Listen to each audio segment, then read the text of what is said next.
कश्चिदेव वरो मम। ज्ञात नहीं अब क्या होगा।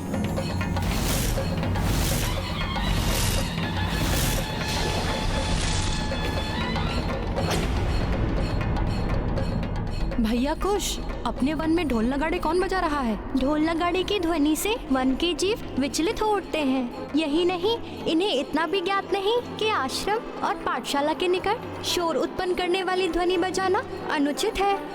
हाँ कुश, ये हमारा उत्तरदायित्व है कि इन असभ्यों को सभ्यता का पाठ हम पढ़ाएं। आओ।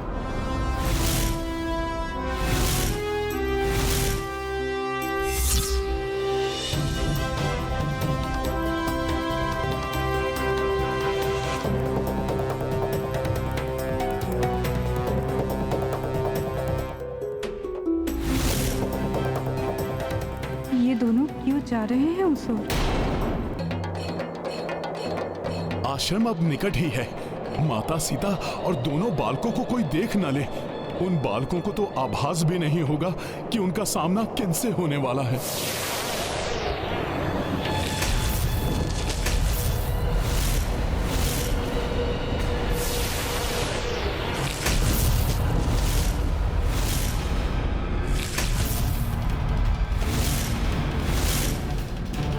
इस युद्ध का सामना करने से रोकने के लिए ही आप हमें दूसरे मार्ग से ले जाने के लिए कह रहे थे। ये तीर हमारे सैनिकों को आहत नहीं कर रहे हैं। इनका लक्ष्य केवल हमारे ढोल और नगाड़े हैं। इसका क्या अर्थ हो सकता है? अर्थ तो ज्ञात नहीं, किंतु सबको सतर्क हो जाना चाहिए। आक्रमण करने वाले निकट ही कहीं हैं और उनकी दृष्टि हम पर ही है। सैनिकों, सावधान!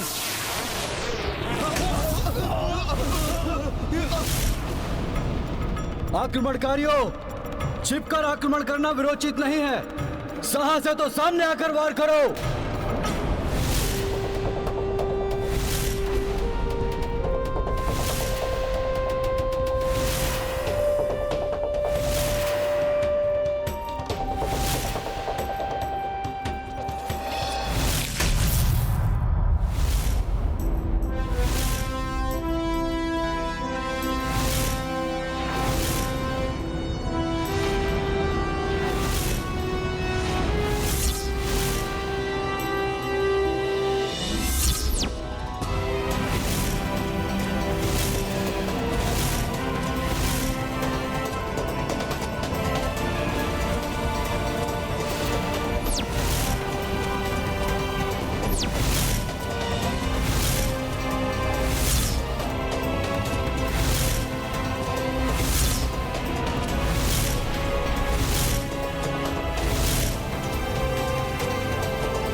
ये दो तेजस्वी बालक, इतनी कम आयु में ऐसा युद्ध कौशल, कौन है ये?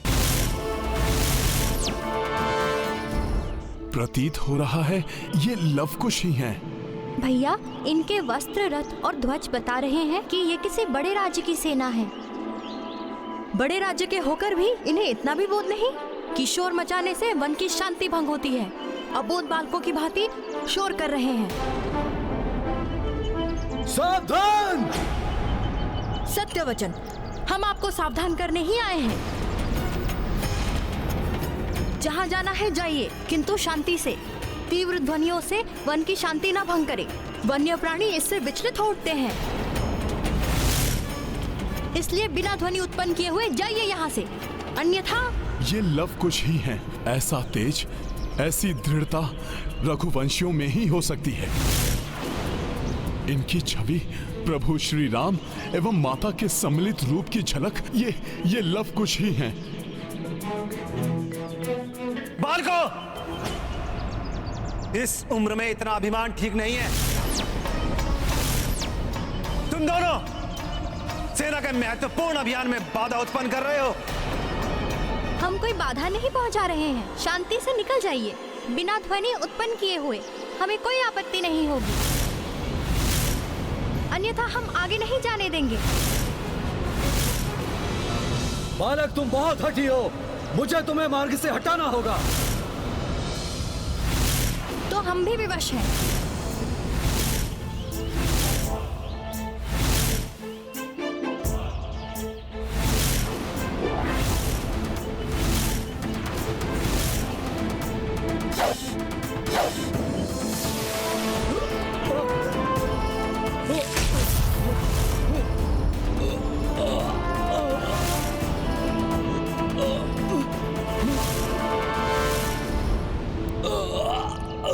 सावधान, जो भी आगे बढ़ेगा उसकी यही दशा होगी। बालकों, हमारा मार्ग मत रोको। हमें बहुत ही विशेष कार्य हेतु इस ओर से निकलना है। हमारी बात मान लीजिए, निकल जाइए यहाँ से, अन्यथा हम किसी को डग भर भी आगे नहीं जाने देंगे।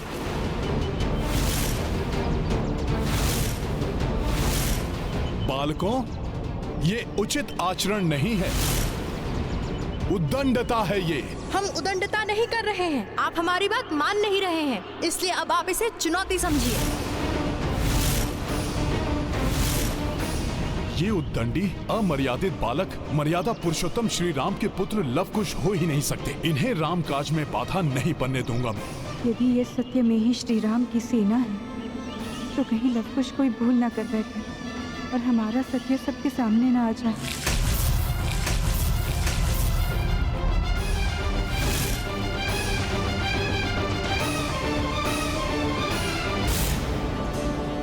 लवणासुर के संहार के लिए हमें विलंब तो हो ही रहा। अब ये दो बालक जो हमारा मार्ग रोके खड़े हैं, कौन है ये दोनों?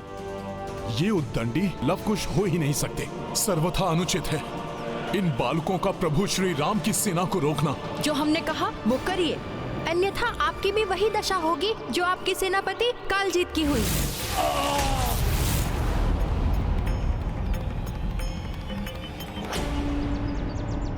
आप रुकेंगे नहीं तो हमारे बाण रोक देंगे आपको।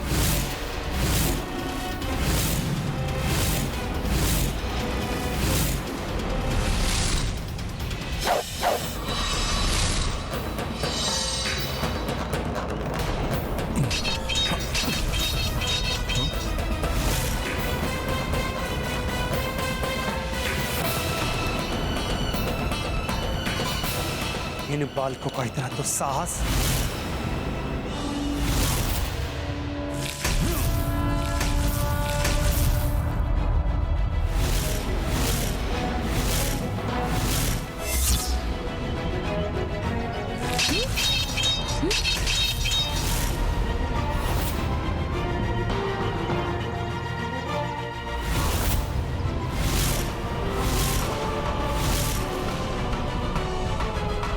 ये क्या?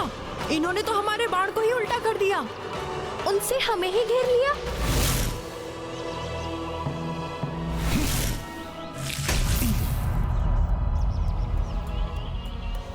बहुत हठी हो तुम दोनों। तुम्हारे हठ को तोड़ने के लिए तुम्हें तुम्हारे माता पिता या तुम्हारे गुरु के पास ले जाना अति आवश्यक है।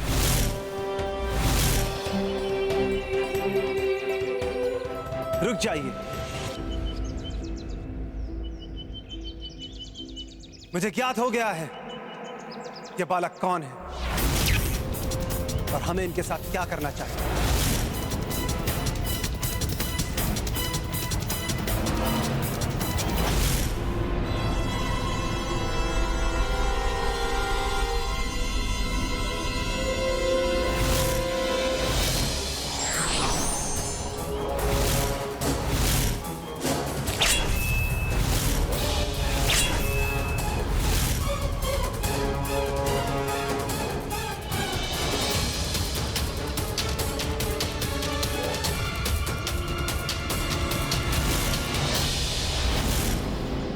आत्मविश्वास से भरा इनका व्यक्तित्व ही इनका स्पष्ट परिचय दे रहा है।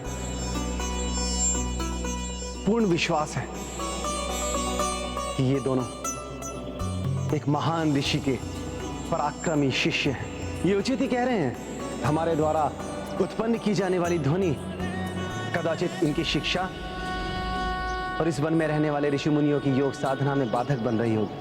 कहीं मेरा अनुमान सही तो नहीं? कहीं ये दोनों बालक लवकुश तो नहीं? आप समझदार हैं, उचित समझे आप। अब यदि आप जानना चाहते हैं कि हम किसके शिष्य हैं, तो सुनिए।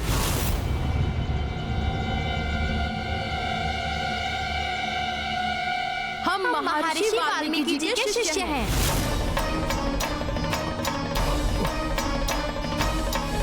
अर्थात मेरा अनुमान सही था। ये दोनों तो प्रभु श्री राम और माता सीता के पुत्र लवकुश हैं। अब आप अपना और इन वानर महोदय जी का भी परिचय दे दीजिए।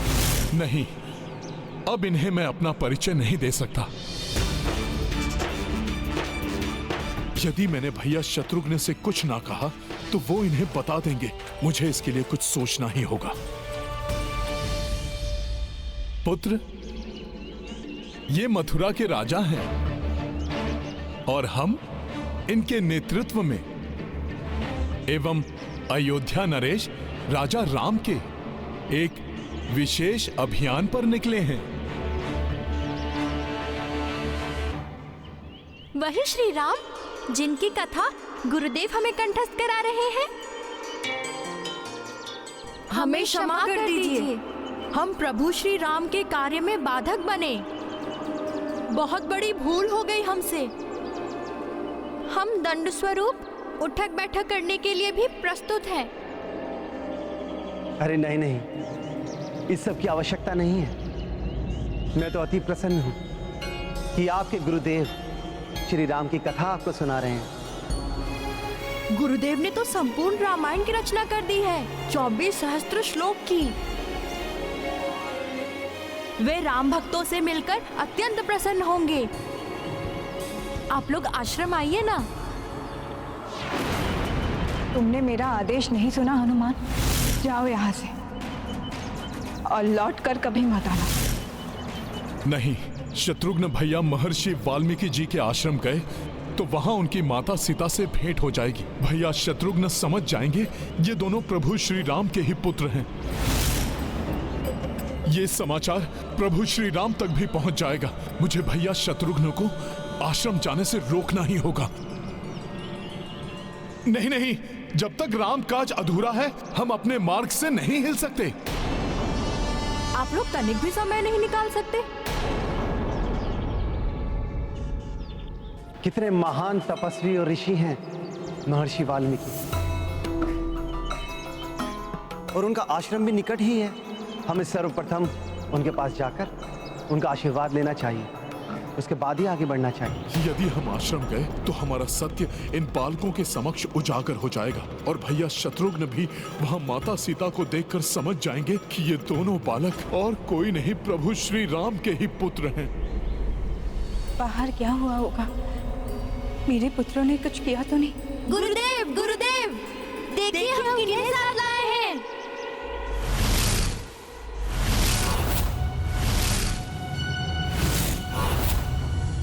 भैया शत्रुघ्न,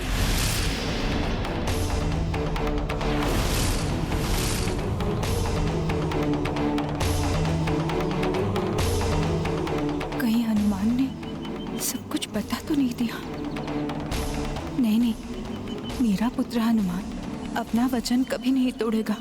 हनुमत लांघिना आश्रम देहरी, किए स्मृत दय वचन वैदेही, किए ऋषि शत्रुघ्न अभिनंदन, द्वार पे ठिठ के केसरी नंदन। ये गाथा महाबली हनुमत की, रुचिकर लीला राम भगत की। जय जय जय रघुनंदन राम, जय जय जय महाबली हनुमान। ऋषिवर, आपके दोनों शिष्य बड़े ही विलक्षण हैं।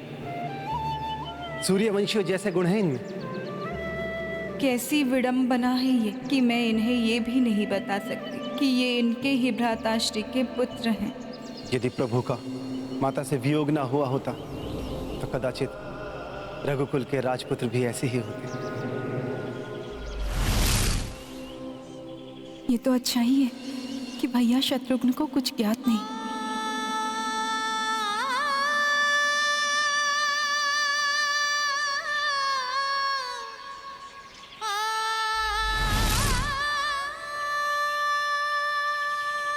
ये गाथा महाबली हनुमत की, रुचिकर लीला राम भगत की जय जय जय रघुनंदन राम जय जय जय महाबली हनुमान। आश्रम द्वार खड़े कपिराए वाल्मीकि भीतर को बुलाए किंतु जब मानुमति पाए भावुक कपि कुटी तब आए। ये गाथा महाबली हनुमत की रुचिकर लीला राम भगत की जय जय जय रघुनंदन राम जय जय जय महाबली हनुमान। पुत्र हनुमान, इतने बरसों बाद आए हो पुत्र, और माता से मिले बिना ही जा रहे थे तुम। माता, मुझे क्षमा कर दीजिए। माता, मैं तो इस स्थिति को उत्पन्न होने से पहले ही रोकना चाहता था, किंतु रोक नहीं पाया। पुत्र, मुझे पूर्वाभास हो गया था कि तुम आने वाले हो।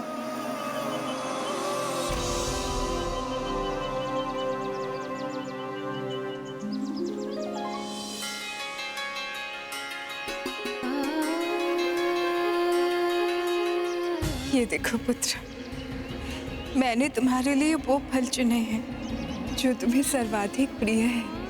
लो खाओ, इससे मुझे सुख मिलेगा। तुमने उचित कहा। लवणासुर एक अत्यंत क्रूर और भयानक असुर है। लवणासुर पर विजय प्राप्ति के लिए उसके वरदानी शूल को उससे दूर करना होगा। आप कहे तो हम दोनों भी चले आपके साथ? अवश्य चलेंगे, किंतु सर्वप्रथम आप दोनों अपनी शिक्षा पूर्ण कर लीजिए, फिर हम मिलकर राक्षसों का वध करेंगे।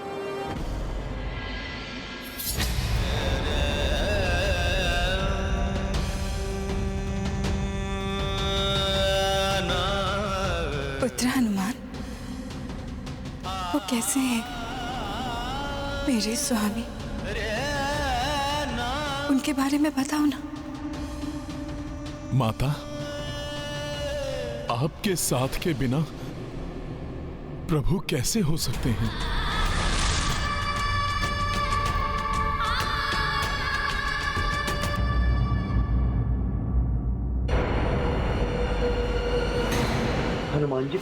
हनुमान जी कहाँ है?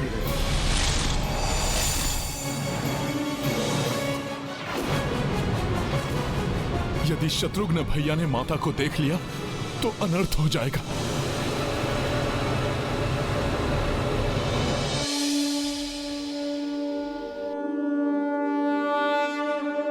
आपने यहाँ इतना समय किसमें लगा दिया? इस कुटिया में प्रवेश किया तो मुझे ऐसा आभास हुआ जैसे कि मैं प्रभु श्री राम के हृदय में चला आया हूं। मुझे इसी कारण थोड़ा विलंब हो गया।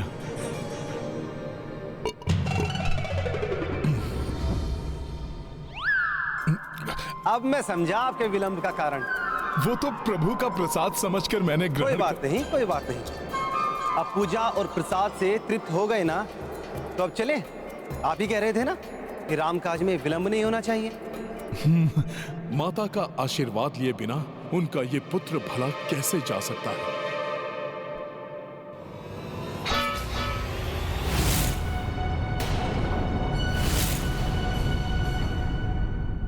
अभी कोई कार्य शेष है या चले? नहीं, बस चलिए।